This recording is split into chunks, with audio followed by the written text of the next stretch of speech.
Hello friend, जय जगन्नाथ। आज नुआ वीडियो आपण मानक स्वागत जनाऊँगी। देखंतु चेस्ट रो मेजरमेंट नहीं स्लीव्स कटिंग कले ब्लाउज केबे भी छोट बड़ हेबनी। तो देखंतु एठी मु स्लीव्स कटिंग करी तो सबु साइज ब्लाउज पे गोटे सूत्र रे आमे स्लीव्स कटिंग करबा। छोट स्लीव्स किंबा बड़ स्लीव्स कटिंग कले आमे दुईटी ट्रिप्स माने रखिले ब्लाउज परफेक्ट बनिबो हमर स्लीव्स कटिंग। तो देखंतु कपड़ार धड़ी साइड को चौड़ा रखिबा एवं खोला साइड को लंब रखिबा। देखंतु कपड़ार खोला साइड को लंब रखिबा एवं धड़ी साइड को चौड़ा रखिले हमर कोन फायदा हुए ताहा में जानिबा। कपड़ार स्लीव्स रो महुरी को जदि डायरेक्ट सिलाई करिवे तेबे धड़ी साइड को फोल्डिंग रखिबे महुरी आ खोला साइड को जदि फोल्डिंग करी सिलेबे ताहले खोला साइड को महुरी रखिबे। देखंतु कपड़ार चौड़ा साइड को जदि महुरी रखिबा तेबे कपड़ा जल्दी फाटी जिवो, पिंधिला परे ब्लाउज कपड़ा फाटी जिवो। जदि सीधा रखिबा तेबे कपड़ा लास्टिंग करिवो, जल्दी फाटिबोनी। देखंतु बैक पार्ट किंबा स्लीव्स ए दुईटी पार्ट आमे एभली ध्यान रखिकी कपड़ा कटिंग करिबा तेबे ब्लाउज हमरो अधिका दिन लास्टिंग करिवो। देखंतु कपड़ार सूता गुड़िक सीधा एवं चौड़ा को देखिकी आमे ब्लाउज कटिंग करिबा। देखंतु एठी मु धड़ी साइड को महुरी रखिबी। तो देखंतु सीधा पट साइड को महुरी रखिबी आ चौड़ा साइड पट को मु लंब रखिबी। तो एभली मु स्लीव्स कटिंग करिबी। देखंतु प्रथमे एठी मु स्लीव्स बाहर करिबी लंब। तो लंब अछि हमरो 5 इंच, एपटे 1 इंच फोल्डिंग पाई आ हाफ इंच सिलाई पाई। तो मु एठी 6.5 इंच रे कटिंग करिबी।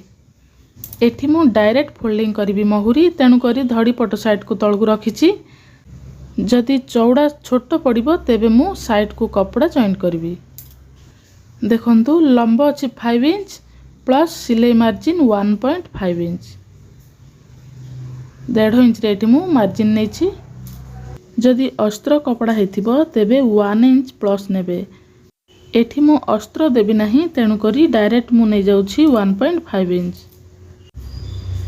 तापरे सीधा मार्किंग करिबा।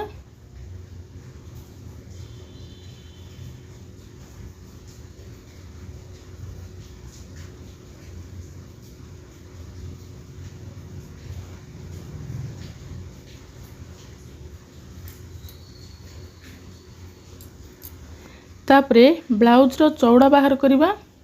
तो एठी मु 32 साइज बाहर करिबी। तो एठी 32 साइज को आमे 4 डिवाइड करिबा, तापरे गोटे भाग चौड़ा बाहर करिबा। तो 8 इंच आसीबो। जदि आपण नुआ सिखुथिबे तेबे हाफ इंच प्लस करिवे। तो एठी मु 8 इंच चौड़ा बाहर करिबी। देखंतु एठी 7.5 इंच अछि। तो जदि आपण नुआ सिखुथिबे तेबे आ 1 इंच जॉइंट करिवे। तो एठी मु 7.5 इंच अछि। तो मु सिलाई करि नेबी, मोर कोनोसी छोट हेबो नाही कपड़ा। जदि आपण नुआ सिखुथिबे तेबे आपण साइड को 1 इंच कपड़ा बढ़ाई पारिबे, जॉइंट करि पारिबे। ठीक अछि। तापरे देखंतु साइड को डाउन शेप 2.5 इंच नेले महुरी टेकी हला परिकार होछि, तेणु मु एठी 3 इंच नेबी। आपण 2.5 इंच मध्ये नै पारिबे। मु एठी 3 इंच मार्किंग करिबी। देखंतु जदि डाउन शेप 2.5 इंच नेबे ताहेले हमर चौड़ा हाफ इंच बदल रे 1 इंच प्लस करिबा। जदि 3 इंच नेबे तेबे हाफ इंच प्लस करिवे। चेस्ट रो 4 भाग रो गोटे भाग प्लस हाफ इंच प्लस करिवे। आ जदि 2.5 इंच नउचंती तेबे 1 इंच प्लस करिवे। बुझियला। देखंतु जदि हेवी चेस्ट हेथिबो तेबे चौड़ा छोट पड़ी जिवो। तो आपण जदि जॉइंट करबा को चाहुचंती तेबे प्रथमे साइड कपड़ा को जॉइंट करिबा, तापरे जाईकी स्लीव्स कटिंग करिवे। ताहले स्लीव्स कटिंग परफेक्ट आसीबो। जदि प्रथमे कटिंग करला परे स्लीव्स जॉइंट करिबा तेबे डाउन शेप बराबर आसु नाही, तेणु एथि प्रति ध्यान दियंतु। तापरे देखंतु डाउन शेप थारु तळको 1 इंच 5 पॉइंट रे चिन्ह देबा। सीधा एभली लाइन बने देबा, ताहले मार्किंग देखा जिवो।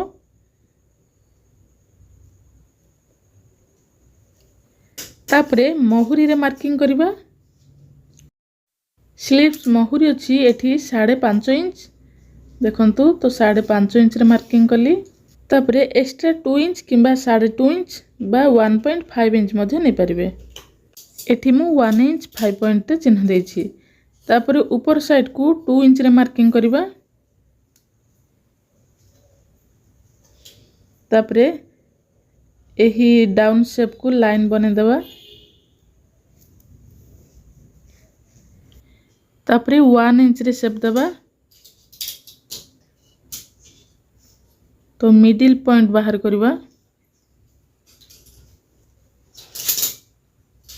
मिडिल पॉइंट ठारू तळ को 5 पॉइंट रे शेप देबा हाफ इंच तापरे 1 इंच को एही हाफ इंच एभली शेप बनेबा देखंतु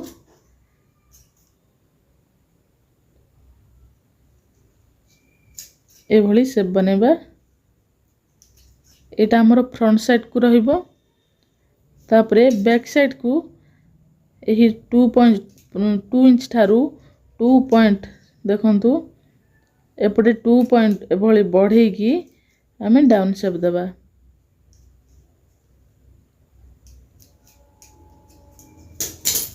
एभली मार्किंग करिबा तापरे महुरी को एभली मार्किंग करके सीधा लाइन बना देबा फिटिंग लाइन को सीधा मार्किंग करिबा देखंतु एठी गोटे ट्रिप्स माने रखंतु हमर 28 ठारू 38 पर्यंत आमे चेस्ट जेति की थिबो सेति की मार्किंग करिबा जदि 40 ठारू अधिक चेस्ट थाए तेबे चेस्ट को 4 भाग करिबा जेति की आसिला गुटे भाग तार -1/2 इंच करके स्लीव्स बाहर करिबा चौड़ा बुझेला स्लीव्स मार्किंग हे गला एबे तो एबे आमे कटिंग करिबा चैनल रे आपण माने नुआ थिले चैनल को सब्सक्राइब करंतु लाइक शेयर कमेंट करंतु आपनक सपोर्ट निहाती आवश्यक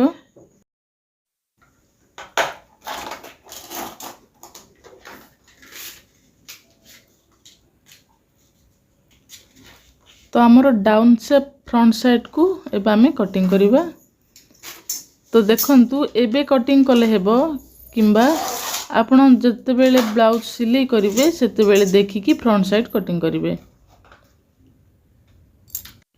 आशा करूची वीडियोटी आपण मानकु निश्चित पसंद आसीबो वीडियो को फुल वाच देखिथिबारु आपण मानकु बहुत बहुत धन्यवाद नमस्कार जय जगन्नाथ।